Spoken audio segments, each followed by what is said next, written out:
Créatures de Dieu, bonjour. Peuple du monde, bonjour.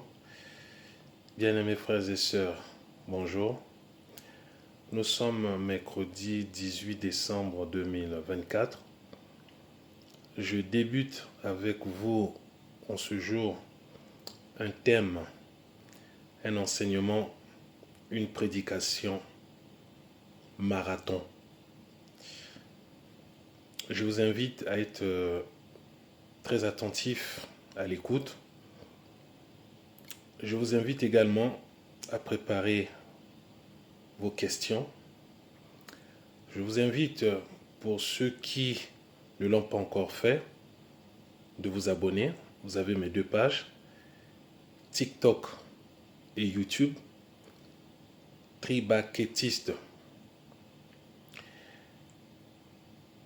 D'emblée, je peux vous rassurer avec certitude qu'un chantre ne doit pas faire de concert gospel.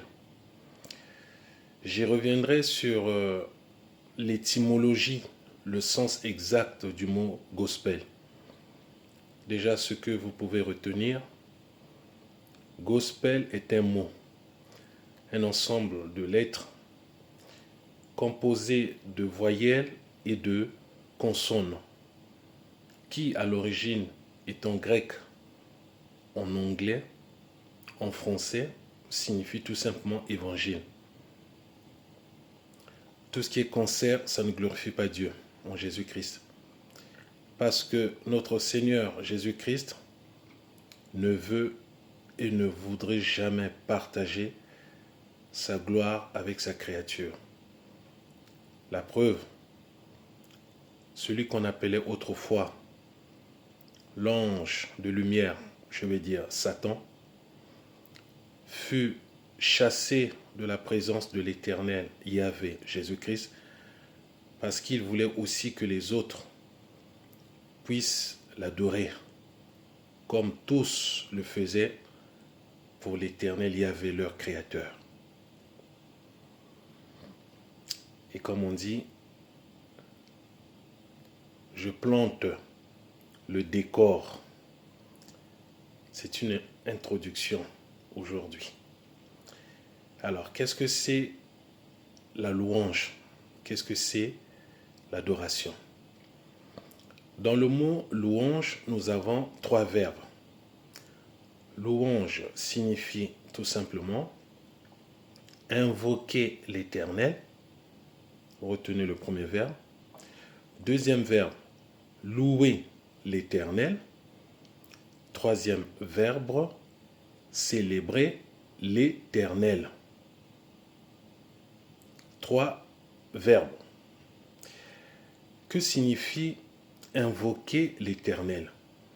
Invoquer l'Éternel, c'est prier. Alors, que signifie prier dans ces conditions? Prier, c'est parler à Dieu. Comme si tu me parlais, moi qui suis ton frère, comme si tu parlais à quelqu'un, à un proche, à un ami, mais avec tes propres mots.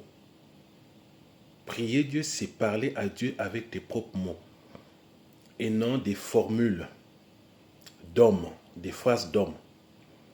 Donc, invoquer l'Éternel, c'est prier ou rendre un culte à l'Éternel Dieu Jésus-Christ. Deuxième mot, deuxième verbe, louer. Louer l'Éternel. Que cela signifie? Louer l'Éternel, c'est chanter les cantiques de l'Éternel. Et c'est à ce moment que la gloire de Dieu descend dans nos vies. Je dis bien chanter les cantiques de l'Éternel et non pas chanter les cantiques pour l'Éternel, ce que nous ne devons pas faire. Nous devons au contraire chanter les cantiques de l'Éternel. Et lorsque nous le faisons, automatiquement, ipso facto, la gloire de Dieu descend dans nos vies. La gloire de Dieu nous saisit.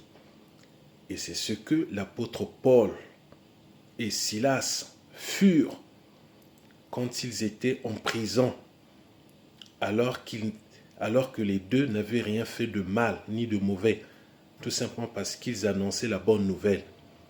Ils furent emprisonnés, et dans la prison, les deux priaient, louaient et chantaient les cantiques, les louanges de l'Éternel. Allez vérifier dans le livre des Actes des Apôtres, Actes des Apôtres, chapitre 16, verset 25.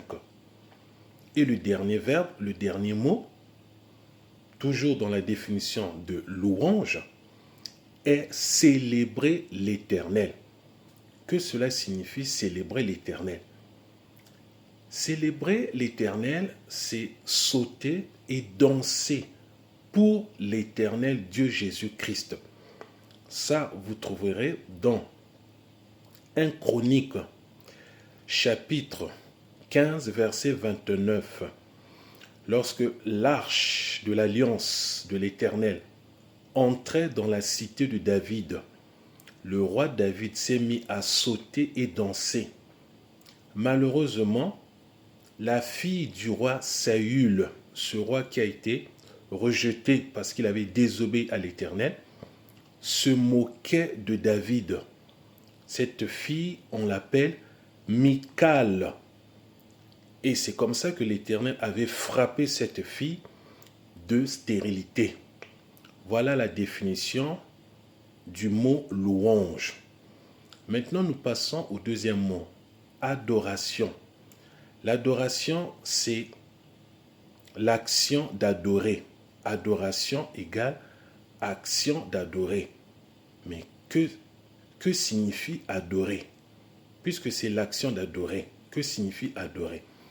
Adorer signifie tout simplement rendre un culte à l'Éternel Dieu Jésus-Christ pour ce qu'il est et non pas pour ce qu'il fait dans nos vies. Rendre un culte à l'Éternel Dieu Jésus-Christ pour ce qu'il est.